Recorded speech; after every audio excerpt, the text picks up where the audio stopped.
Welcome to How to Get What You Want. This podcast is for driven women ready to claim their goals and navigate their careers with clarity and confidence. Join me as we explore real stories, tools, and strategies to help you steer your career exactly where you want to go.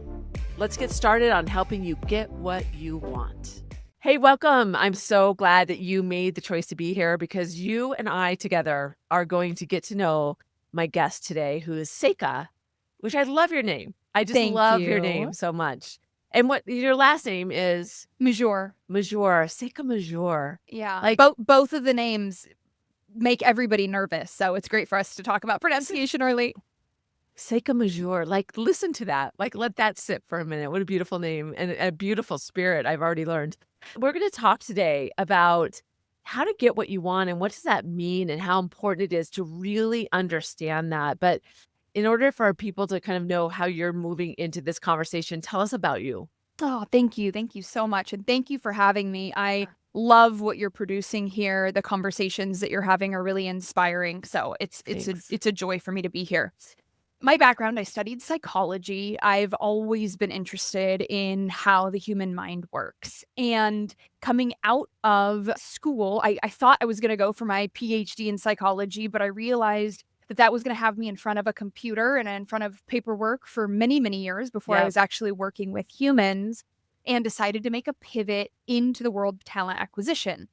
And I was very hungry, blasting out of school, and was a champion of getting what I want, making many failures along the way that I was able to learn from. And I now am the CEO of Ad Astra, where we do executive and highly technical placement for space and clean tech startups. And I'm having conversations every day with venture capitalists, with founders, with C-suite executives and leadership, and helping them clarify what they want and figure out exactly how to get that. And a lot of the work that I'm doing is actually bringing together powerful, bright people and really helping them get clarity on what they're looking for and how we can make complementary partnerships. Oh, I love this so much. You're going to help us kind of get in the head of that level of leadership because that is applicable in corporate environments and beyond. And so, really understanding what is important to them. And I love that clarity you and I briefly talked about. I think it's so important that us as individuals are really clear about where we're going. And it could be 20 years from now. I have some people that are just have that, like, I want to be a COO one day, to like maybe 6 months. I just want to have more exposure and see how to present to a board. Whatever that is, I think clarity is so important because then as opportunities show themselves, then you can opt yourself in instead of opting out. What would you add to that? Absolutely. So, though I work in the talent acquisition space, right? I don't typically do career counseling, but people Yep. will come to me often and say, "Hey, I'd really like some coaching on my career." And one of the most common pitfalls I see in even executives who are looking Yep. for building their career is they say, "I'm great at a lot of things." And Yes. I say, "I know you are, and that will not help you get to where you're going." Yeah. So the clarity, exactly what you're talking about, right? What is the long-term vision? And it is hard. I am not saying it's easy to get this No. clarity, right? It takes a lot of internal work. But getting clarity on where you're going in the long term will help you create intermediate and near-term goals that are quite achievable. And you're actually marching along your path. So though it sounds like more of a catch-all, I can say I'm great at a lot of things. Put me in, coach. What's really going to get you to your goals is shrinking that so that you can be very specific about what you're aiming for. And you can change it. Yes. It can shift. So, get something, laminate for yourself and start to talk about it so that you get comfortable with it and just like be open and curious about how people react to that. You can learn so much about you through the eyes of other people. If you get clarity about where you're aiming, now you have something to refine from, right? You start Yeah. heading down that path and you go, actually, I mean, just right. I'm heading for my PhD in psychology. And I go, actually, now I've gotten pretty far. And I was Mhm. just listening to one of your recent podcasts where you were talking about don't let that it was in your claw podcast and Yes. know when to walk, Yep. right? So Mhm. recognize when you are, I had to recognize, hey, I've gone really far down this path. There's some sunk cost here, but it's time to walk. It is no longer getting me to where I want to go. And I could only identify that by being partway down the path. I'm gonna give you an example. I just had a conversation with a woman who is gonna talk to her boss tomorrow, and they're gonna put her in for promotion, and so she knows it, and she's waiting for the number that her boss is gonna come, and I'm like, "Get really clear about what you want."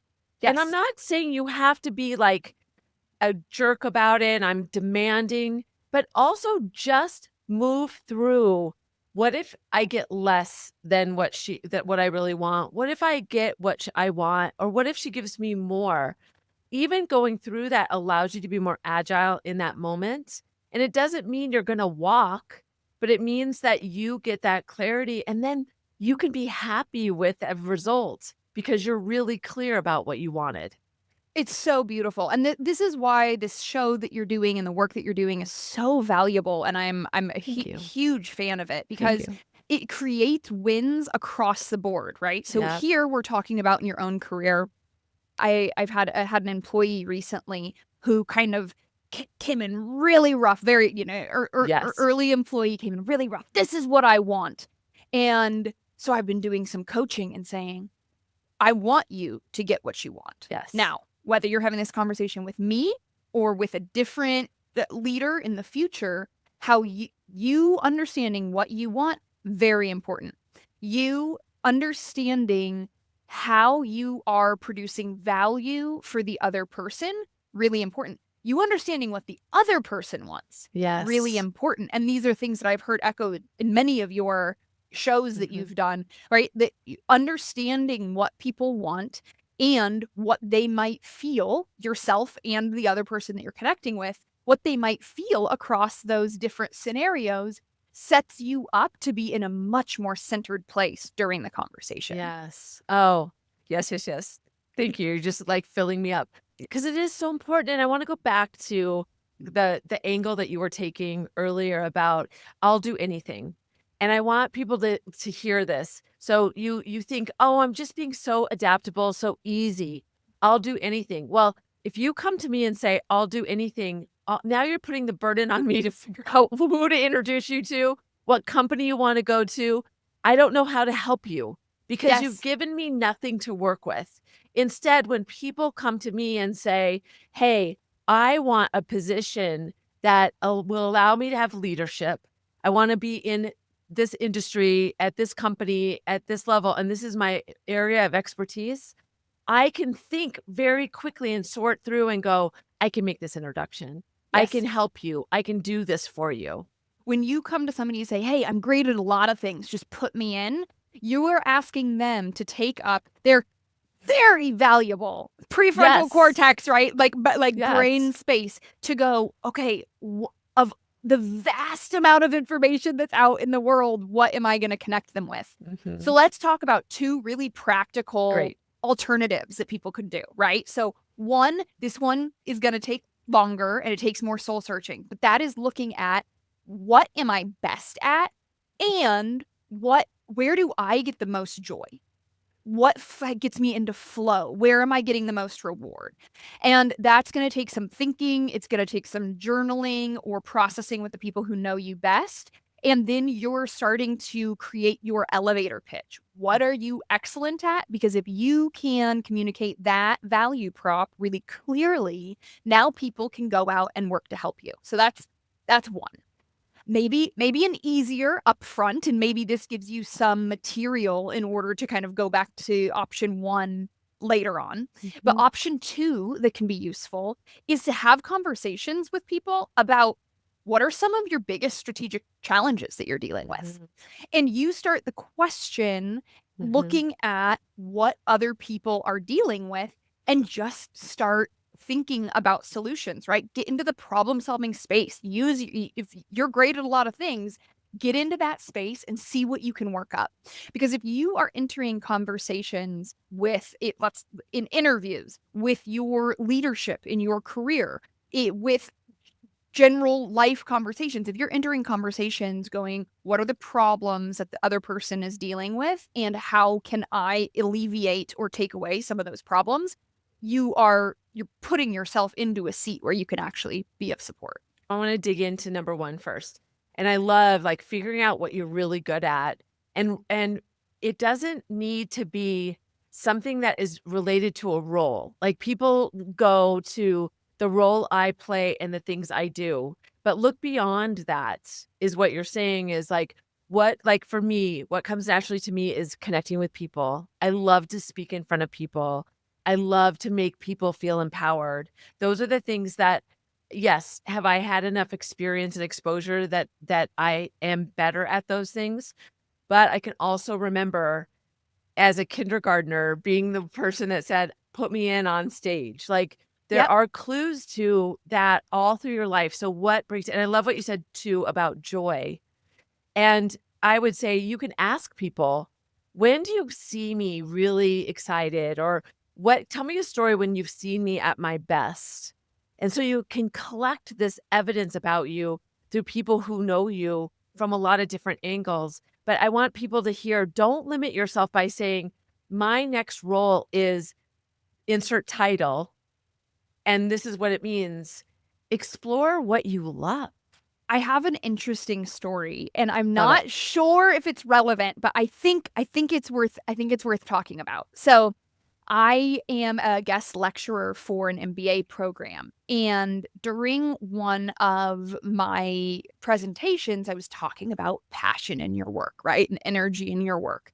And I had a student, raise his hand and go, "I don't mean to be difficult, but I have never I'm not saying you're lying about being passionate about work, but I think when I hear people acting like they really enjoy their work and that they're passionate about their work, I kind of do think they're making it up because work has always been miserable for me." Interesting. Poor Really guy. interesting. I know, right? Yeah. So we're having this live back and forth in front of the class, and I wanna be sensitive to the fact that he's opening, like, full vulnerability with me, right, in front Yeah. of a lot of people, and so trying to keep that in mind, but I was started exploring with him, "Well, what things do you enjoy?" Yeah. Right? And we're kinda teasing it out to get to this point, and he said, "Man, I love fast cars, so I love going to the racetrack and driving really fast cars."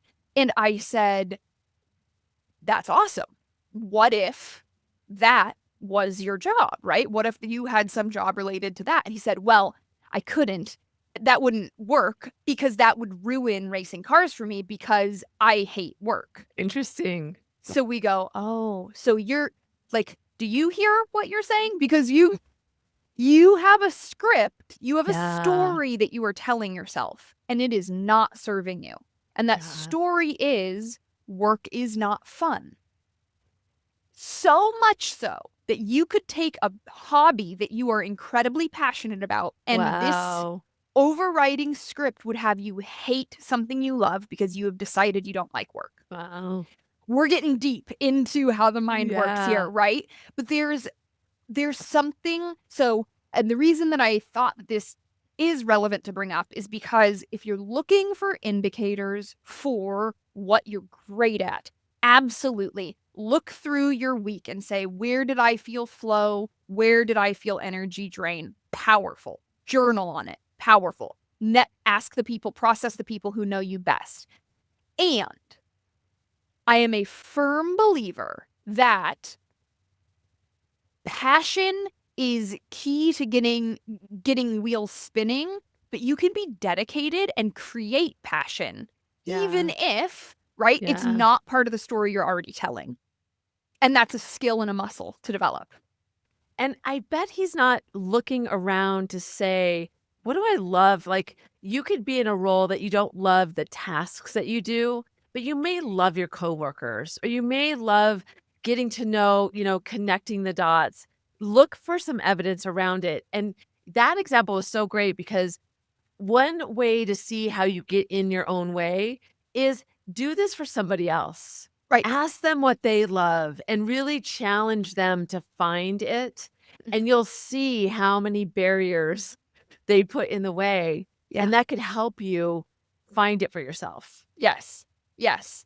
And what you were saying about the clues that you saw even back in kindergarten, right? And how Yeah. beautifully you articulated, my guess is you have found a lot of flow when you are connecting with people and Yep. you see their energy rise as they're in your presence. It's Mhm. really easy to see by consuming your show like it's very easy to witness that skill set and gift that you have. And I bet if you hadn't identified that, the people around you would. I had to listen, and I've taken this practice too, like, I'll never forget when somebody was talking about all these things that went wrong on stage, and they were talking, and it wasn't in my earshot, the COO was talking to the CEO, and then the COO told me this, that the CEO said, "But of course, Susie didn't miss a beat because she's a professional speaker," and I was like, "They see me as a professional speaker. Yeah. I don't feel like a professional speaker, but I better pretend I am now." So I almost, like, Chills. took that persona Yeah. and owned it, even though Right. they believed it, and I think there's so much power in look at what people say about you and believe it. Yes. Yes, I The love good it. things, Yeah. and understand the bad things, but Understand the bad things if they're coming from people that you would take advice from, right? yes, Or that you would be interested in modeling after. And yes, if you wouldn't be interested in the advice of somebody or they don't have an energy, a life, a system that is compelling to you, yeah, the exactly. criticism is not necessary. Exactly. Mhm. But pay attention to what people say you're really good at. Even Yeah. ask people, "Tell me a story when I made a difference for you." Like, there's so many ways to pull this data. It's so So good. great. So the second thing you talked about was really understanding the problems of the person in front of you, and I think it's so interesting because we get so stuck on, "Here's my presentation. This is how I'm gonna answer this question. This is how I wanna show up." Instead, come with curiosity and think about the interests of what's important to the other party, not just what's at stake, but Yeah. what's important to what's important to them, what would they like to see in me? Yes. So much power in that. So much power in that. So much power in that, and there can be a subtle shift from me focused to you focused, and there is a lot of now, okay, well, I'm getting ahead of myself here. So what I was going to say is there's a lot of centered energy and calm energetics that come from accepting that I will tell the truth and I can be okay with the outcome, Okay. right? Yeah. So we're talking about, in an interview, right? Being able to be your full and authentic self. So a lot of what I do is I'm working with an executive and hiring team. Okay. And there are a lot of thoughts about what is right or wrong in a company culture, in a startup, or how a candidate might approach certain topics. Mhm. There certainly are things that are right and wrong, but Mhm. most things are just how they are, and we're looking to see if they're compatible truths, right? So a good example of this is we hosted a podcast for a period of time and would interview leaders in space technology, and we were interviewing this really impressive and very well respected or founding teammate from SpaceX. And he was describing the early days where, he's working crazy hours. He was in before his team. He's out after his team. People are sleeping in the office and the incredible things they were able to achieve. And after publication, one of my friends came to me and said, "Great podcast. Really sad that he was promoting such a toxic work environment."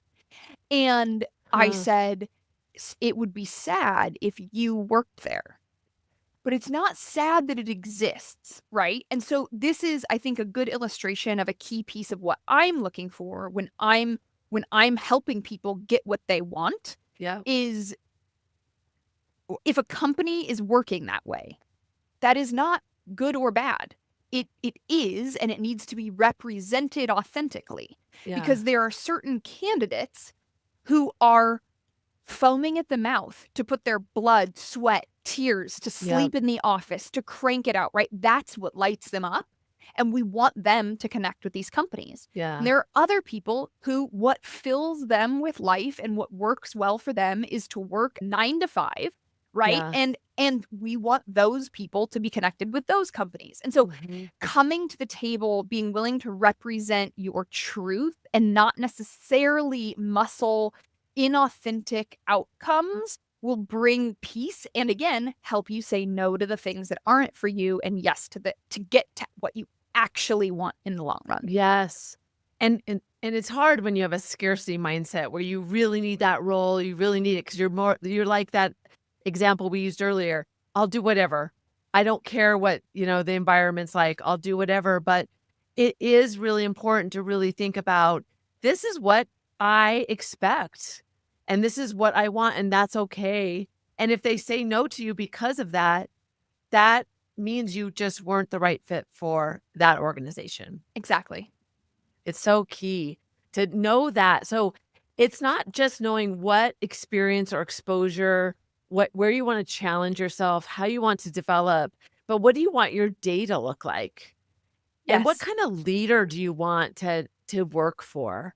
When Yes. you like do that, then you can also start to understand what a great question in that whole when you're getting to know somebody and asking them good questions out of curiosity, even asking them, what does leadership look like in this organization? Or what would I expect a day to look like so that you can really tease out what that information is in that culture. Wouldn't you agree? Absolutely. Absolutely. In fact, toward the beginning of my career, I had competing offers from Sony Entertainment, right? Yeah. Very sexy, working for a VP. And I mean, like, you drive into the parking garage, they had like a car wash there, they had fancy lunch spots. You could walk along the set, or a company that sold CNC machines, which most people have never heard of. They're like manufacturing equipment, working like you get grease on your arms walking through like a manufacturing shop. Nobody knows what this is.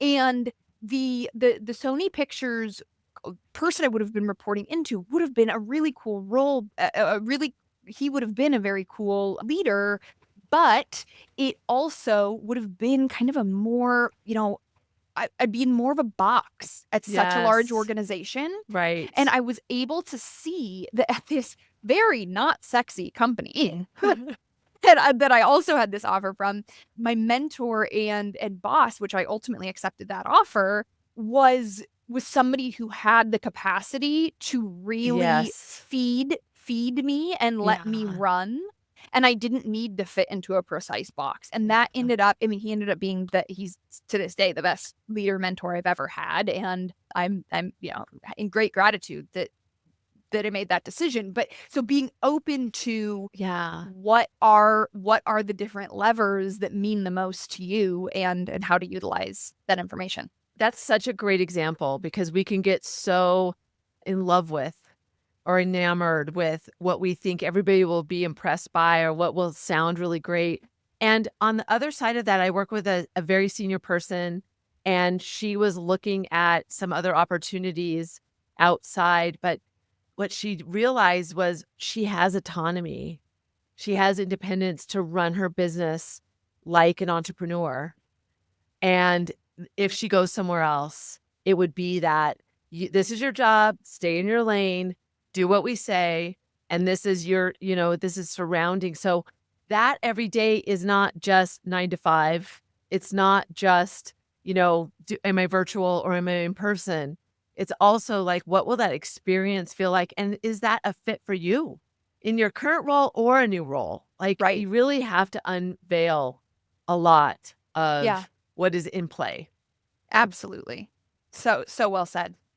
I love this conversation so much. I think you've given us such a great view on having clarity and spending the time, it is a lot of work to get really clear. And I'll give you my example of my oldest daughter. She's 31. She's had 3 corporate jobs, just for context. And we were actually on a run today, and we were reminiscing about when she was in her mid-20s. I was doing a session on finding your purpose. And she goes, "Mom, I know what my purpose is." And she works as a product owner.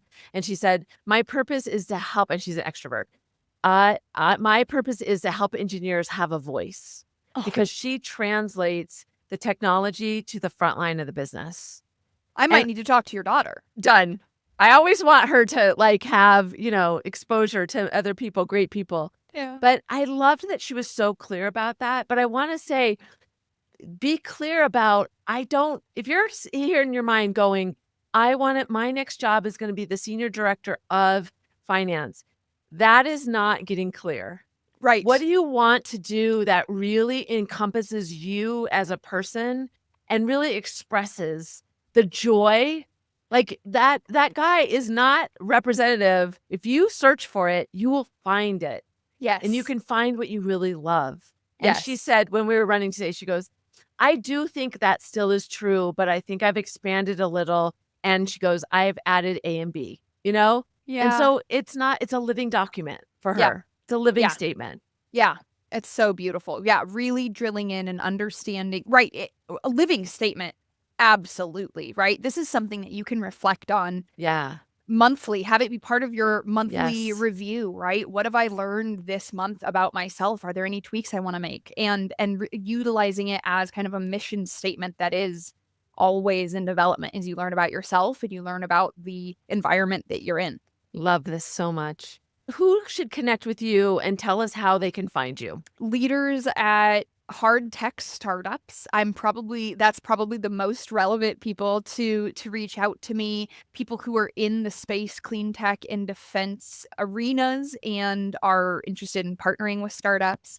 But truly, I just wanted to be part of the conversation. You're really having a magnificent value to people's lives, and Thank I you. appreciate you allowing me to be part of your conversation. Well, and I would also ask you, who can just reach out to you? Who would you love to hear from? Who Yeah. brings you joy? Yeah. Who brings me joy? Leaders. Yeah, I love okay. connecting with leaders and people who are driven and hungry to make an Love it. impact. Can they LinkedIn is the best place to find me. I won't try to have everybody spell my name, so just find it in the show notes because I have a Yes. crazy name. So, Oh, it's been such a pleasure. I'm so excited because I have a new person in my network that yes, I will pour into. Somebody used that the other day, and I'm like, "Oh, how do you so good. multiply people around you? Who are you multiplying?" And I feel like we're gonna be friends for a long time. Me too. Also, I just have to make a quick note. Yeah. I cannot believe you have you said 31-year-old daughter? That's mind-blowing. Thank you. Well, thank you so much for what you're doing. The pleasure is all mine. Oh, it's so nice to meet you, and I know you share my thoughts around really understanding being a negotiator mindset and knowing where you're going so you can opt in. And I'll just say, if you want to join my newsletter, go to negotiationlove.com, and remember that negotiation is more than a skill, it truly is a mindset. Until next time, thanks for being here.